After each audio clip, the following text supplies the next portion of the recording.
আপুনি নিজে কয় কিন্তু দেখিব পৰা গৈছে এই সময়তে তিৱা স্বায়ত্ত পৰিষদত এটা দুৰ্নীতি সংঘটিত যিটো তিৱা জাতিৰ উন্নয়নৰ বাবে তিৱা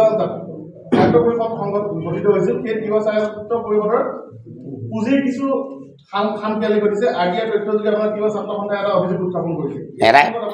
এটা কাম কৰ সেইটো তিৱা ছাত্ৰ সন্থাক সুধিবি মোক সুধি লাভ নাই আপুনি তিৱা স্বায়ত্ত পৰিষদত আগতে নাই তিৱা ছাত্ৰ পৰিষদ হ'লেও মই মানে তাত জড়িত নহয়তো মই নাথাকোঁতো কাৰণ মই এজন বিধায়ক মই সেইখিনি তেওঁলোকৰ পৰা স্পষ্ট জানি ল'বি হ'ব সেইকাৰণে তেওঁলোকৰ পৰা সুধিবি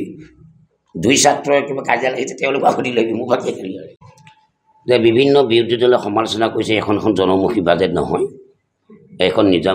নিৰ্বাচনীমুখী বাজেট এইটো তেখেতসকলে বিৰোধী দলসমূহে এইটো প্ৰচাৰ চলাইছে আৰু বিৰোধী দলসমূহৰ প্ৰচাৰ চলা এইটো এটা আঁচনিয়ে তেওঁলোক সমালোচনা কৰা কিন্তু কথাটো হ'ল কি সমালোচনা কৰিব লাগে সমালোচনা কৰাটো এটা বিৰোধী দলৰ কাম্য সমালোচনা কৰিলেও সমালোচনা হ'ব লাগে আত্মসমালোচনা আৰু গঠনমূলক সমালোচনা গতিকে আত্মসমালোচনা গঠনমূলক সমালোচনা কৰিব লাগে যিহেতু আমি মানুহ হিচাপে জন্মগ্ৰহণ কৰিছোঁ গতিকে এইখন চৰকাৰে দুখীয়া জনসাধাৰণৰ হিতৰ কাৰণে মংগলৰ কাৰণে এইখন বাজেট যোৱাকালি মই 3খন সভা কৰিছিলোঁ এই সভা 3খনত দুখীয়া মহিলাসকলে এই আঁচনি বিশেষকৈ অৰুণোদয় আঁচনিখনক সমৰ্থন জনাইছে যে আমাক দুখীয়া লোকসকলৰ কাৰণে এখন জনমুখী বাজেট আমাৰ দুখীয়া মানুহৰ কাৰণে এটা মংগলৰ বাজেট গতিকে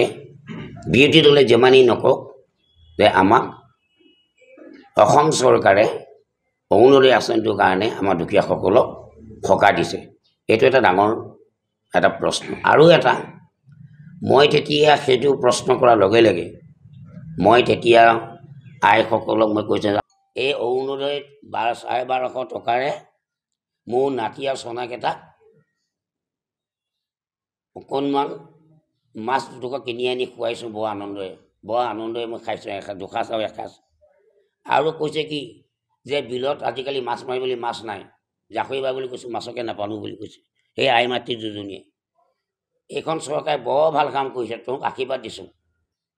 আৰু মোক তোৰ চলি যিমান আয়ু কিমান হ'ব বুলি কৈছে মই বোলো মাতৃগৰাকী মোৰতো চলি নাই কৈছে আমাৰ চলিকে লগাই দিম যা তেনেকৈ কৈছে মোৰ আই মাতৃকেইজনীয়ে আৰু সেই আই মাতৃকেইজনীয়ে কৈছে মোক লগাই দিলে নহ'ব মাননীয় মুখ্যমন্ত্ৰী মহোদয় তহঁতক চিন্তা কৰোঁতে চলি সৰি গৈছে কবি যা তাকো লগাই দিম বুলি কবি যা সেই আই মাতৃ তিনিজনী কিমান আনন্দ পাইছে